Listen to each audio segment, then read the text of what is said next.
Ako, sobrang magkaiba ang serye sa pelikula. Parang kailan lang in-interview ako, sabi ko, sana ngayong taon na ito magka-pelikula ako. Binigay na sa atin ni Lord, diba? Binigay ng mga boss din, maraming salamat po sa kanila lahat. Pero sobrang magkaiba ng movie sa series. Ang series, mahirap din siyang gawin, no? Pero itong movie na to, itong mismong movie na to, sobrang nahirapan kami dito. Sobrang pinaghahandaan namin siya. And magsa-start na kami this week ng taping. So, sobrang dami namin pinagdaanan bago po kami isa lang talaga dito sa Werewolf Boy. Lalo na ikaw. Yun po. Thank you so much, you two. O, Viva Cafe! Sa mga ako!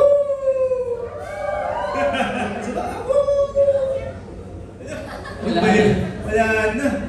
Okay, sige guys, magtungo na tayo sa question number 2. Baka babuhayan ako ng diwa with this next question. No? Pero I'll check it periodically, yung pakabu natin. Okay. Diba guys, wala pa. Excited na tayo lahat. So for our next question, can you tell us more about your characters? Kasi nabitin ako dun sa teaser. So maybe you can tell us more. My character is someone na may pinagdadaanan.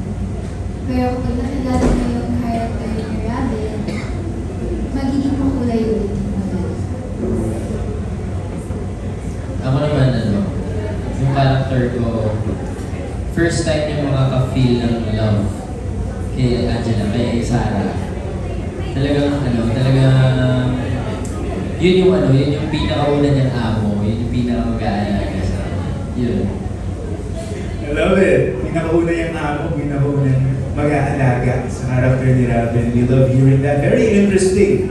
Di po ba? So, guys, ano ba yung mga binabasa nyo leading up to this? Diba? Sabi nyo nga, rigid yung preparation nyo leading up to this very first ultra mega project of yours.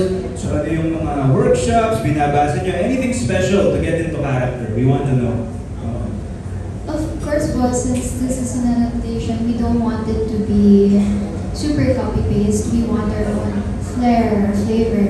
So, our preparation po is that we're working on our acting kasi hindi na po siya madali. And iba pong klase yung ginagawa namin pag-workshop dito. Of course, still with Miss Ana Malayo. And as for the preparations, ibang-iba rin po yung when it comes to Bananamen. Sobrang iba. Ako, sobrang dami kong binasa, sobrang dami kong pinanood na iba't ibang serie, iba't ibang movie para maging isang wolf, di ba? Pinanood ko din po yung movie pero hindi ko siya pinanood na buo.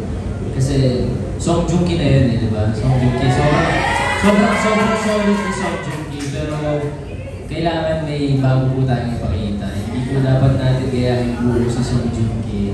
Ngayon, talagang ang daming preparation, binasa namin ng buo yung script, ang daming sinukat na prosthetics. Talagang 4 na oras po nag-prosthetics. Tapos sobrang daming paghahanda talaga para sa project ito. Yun po. Alam po namin yung characters namin very well. Kung paano po siya, if nasa Philippines yung set. Yes.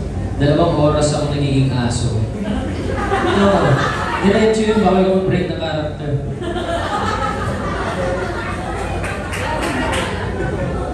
Yan ang method, no? Talagang dedication to the craft. Pero gusto ko yung sinabi nila, no? Talagang gusto nila palitawin yung interpretation nila as Robin and Angela. Kaya papanoorin natin, di ba? Yes! Oo, papanoorin natin yan for sure. Kami, sabik na ako nga bilang isa sa mga naglalagay din sa kanila. I'm so psyched, I'm so hyped for this project. And you know, Robin, Angela, this is a pivotal point in your career. No? I'm so glad na nakausap ko kayo kasi ito yung only time talaga na makakausap namin kayo leading up to that big project, diba? It's starting very soon. Yan na, magdedire-diretso na, magtutuloy-tuloy na. So this is a very unique point, a unique juncture in your project. How does it feel? Any nerves? Kabado? Nangingiba ko ba yung excitement? Yung kaba, yung excitement?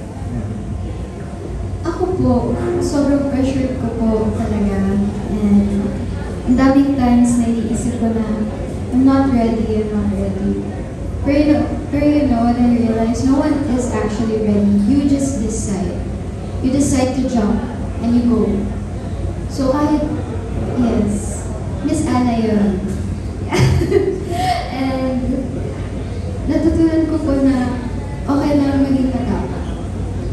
Para sa pangarap. Ako naman itong project na to, hindi sa totoo lang, sobrang kabang-kaba pa din ako kasi hindi pa naman po ako ganun kagaling umarte, hindi pa kami ganun kagaling umarte, pero kahit hindi ako ganun kagaling umarte, matagal ko na po talagang hinihingi ito, matagal ko na pinagdadasal ito na sana bigyan niyo ako ng acting piece talaga. Magaling naman po siya. Hindi yun po kasi, diba, parang yun yung pinaka-hinihiling ko. Gusto ko pong mapakita sa tao na gagawin ko lahat para maka-arte. Ito pong pelikula na to, ito yun. Hindi siya, parang bago po siya sa amin. Nasanay kami ng rom-com. Pero ito talagang kailangan namin siyang ibigay lahat. Character work to para sa amin. Hindi na ako, parang bagong emosyon na yung mararamdaman ko dito. Sobrang kakaiba niya para sa amin. Kaya ako kabaho. Opo, nakaka-pressure din po na kailangan mag-differentiate po namin yung characters namin from SDP to Werewolf Boy. Dapat distinct po talaga, hindi po pwedeng interchangeable kasi otherwise hindi po effective po yung pag-portray sa characters. And yun po yung gusto namin ibigay. Gusto po namin bigyan ng hustisya yung characters po kasi sobrang ganda po ng storya na. Tapos diba, sobrang sikat pa nito sa Korea. Yes. Kaya sobrang, parang first movie yata ito ni Song Joong Ki, idol ko yun eh, diba? Tapos ngayon gagawin natin yung adaptation ng pelikula na kaya dapat maayos ito. Diba? Ayun po. Thank you guys.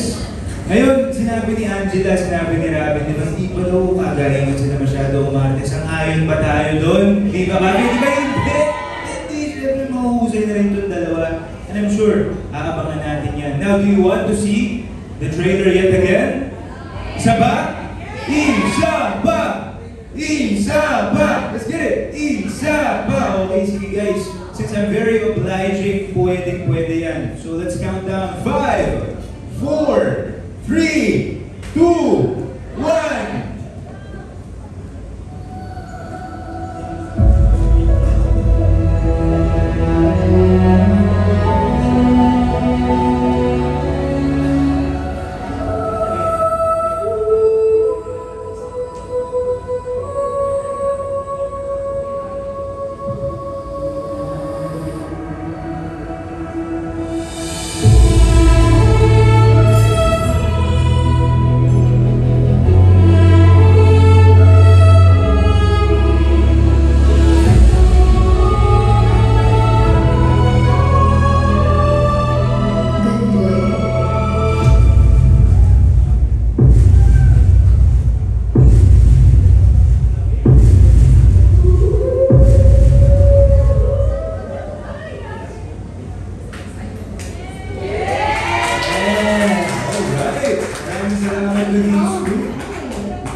Uso yan ngayon eh.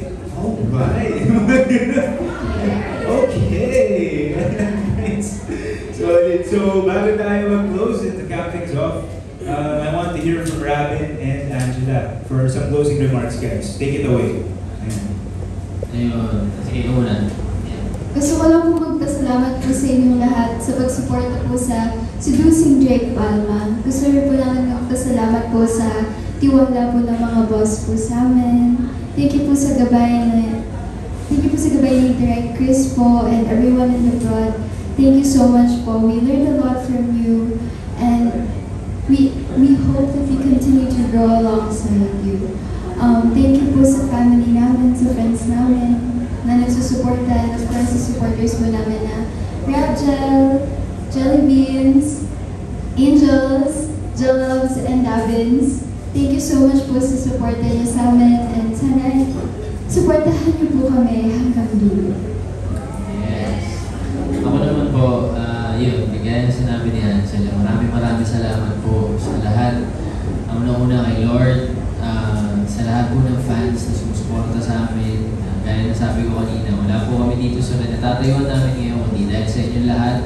sa mga boss po na nagtiwala sa amin sa project na ito. Maraming salamat po sa inyo. Kay Direk Chris, kay Miss Ana sa SDP, maraming salamat sa mga DOP po namin. Kay Direk Alex, ayan, andyan siya. Thank you so much po sa lahat ng taong tumulong sa amin. Wala po kami dito kundi dahil sa inyo lahat. Abangan niyo po yung movie na. Salamat po sa inyo. Puso po kami nagpapasalamat sa inyong lahat and everyone that comprises, everyone that constitutes the production, the author, the creatives, lahat na po. Too many to mention, but nevertheless, just as tawag dito, magpalagay na natin na talagang karapat-dapat na bigyan ng adulation and praise. Opo, maraming salamat sa inyo guys, and for now, it's time for a photo op. Ano ba't nagdala tayo ng samot-sana mga camera dito?